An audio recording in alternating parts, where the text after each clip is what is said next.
মায়ের হাতে তৈরি করা ভর্তা একটু বেশিই স্পেশাল, তাই না?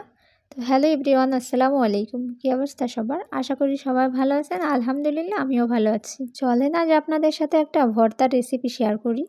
মা টাকি মাছের ভর্তা বানাবে, তাই টাকি মাছটা আগেই গাটা একটু কেটে নিয়েছে। আর সাথে হলো লবণ আর হলুদ চাও মেখে নিয়েছে ভালো করে। টাকি মাছটা এখন ভালো করে ভেজে নিতে হবে। তো তার জন্য তেলটা গরম করে নিল। আর তেল গরম হয়ে যাওয়ার পরে সবগুলো টাকি মাছ দিয়ে দিয়েছে। আচ্ছা, আপনারা কে, কে টাকি মাছের ভর্তা খেয়েছেন? অবশ্যই একটু কমেন্ট করে জানাবেন। কথা বলতে, বলতে মাছটা সুন্দর করে ভাজি করা হয়ে গেছে। এখন হলো শুকনো মরিচটা ভেজে নিতে হবে। তো শুকনো মরিচটা ভেজে নিচ্ছিল মা। আমার কিন্তু টাকি মাছের ভর্তাটা ভীষণ রকমের পছন্দ। যাই হোক, এবার রসুন আর পেঁয়াজ কুচি দিয়ে দিয়েছে। আর রসুন আর পেঁয়াজ কুচিটা একটু ভালো করে ভেজে নিতে হবে।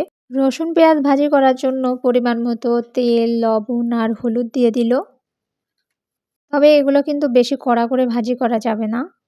বেশি ভাজি করা হয়ে গেলে স্বাদটাই পরিবর্তন হয়ে যাবে, তখন আর খেতে একদমই ভালো লাগবে না।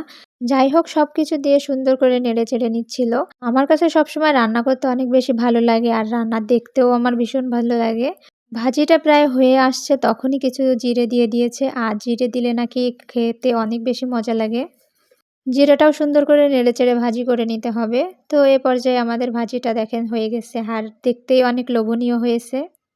আর এই পাশ থেকে হলো টাকি মাছটার কাটা ফেলে দিতে হবে। আর মাথা তো একদমই নেওয়া যাবে না। এক এক করে সব কয়টা মাছের কাটা ফেলে দিচ্ছিল। কাটা ফেলে দেওয়ার পরে এখন এই যে সবকিছু বেটে নেওয়ার পালা। আর এই বাটাবাটি দেখতে তো আমার অনেক বেশি ভালো লাগে। দেখেন যে কেমন একটা লোভনীয় হয়েছে। এখন কিন্তু আমার কাছে মনে হচ্ছে অনেক বেশি ঝাল হয়ে যাবে। রসুন, পেঁয়াজ, ঝাল বেটে নেওয়ার পরে মাছগুলোও বেটে নিচ্ছে দেখলাম। আমার তো দেখে ভীষণই লোভ লাগছিল। তো আমার মতো কার, কার লোভ লেগেছে অবশ্যই কমেন্ট করে জানাবেন। একটু ভালো করে বেটে নিতে হবে আর খেয়াল রাখতে হবে মাছে যেন কাঁটা না থাকে। কাঁটা থাকলে কিন্তু গলায় বেঁধে যাবে। এ পর্যায়ে আমাদের মাছের ভর্তাটা কিন্তু একদমই কমপ্লিট হয়ে গেছে। তো দেখেন কি লোভনীয় হয়েছে। টাকি মাছের ভর্তাটা কিন্তু আসলে অনেক বেশি মজা লাগে। তো আপনারা যারা কখনো খাননি তো এভাবে একটু ট্রাই করে খেয়ে দেখতে পারেন। ভর্তা মাখানো একদমই কমপ্লিট হয়ে গেছে। তো লাস্টের দিকে একটু আবার সরিষার তেল দিয়ে দিল। আর এই সরিষার তেল দিলে নাকি একটু বেশি সেন্ট হয়। খেতেও নাকি অনেক বেশি মজা লাগে।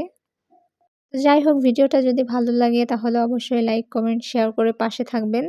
তো আজকের ভিডিও এই পর্যন্তই। সবাই ভালো থাকবেন, সুস্থ থাকবেন। আল্লাহ হাফেজ।